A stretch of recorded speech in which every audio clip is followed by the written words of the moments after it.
Welcome to Plantspot. Black ZZ plant is a relatively new cultivar that was developed in the Netherlands in the 1990s.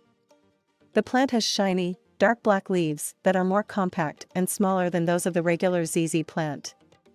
Black ZZ plant is a low-maintenance plant that requires minimal watering and can tolerate low light conditions, making it an ideal choice for busy or inexperienced plant owners. The plant prefers well-draining soil and should be allowed to dry out between waterings to avoid root rot. Black ZZ plant is not toxic to humans or pets and is safe to keep indoors.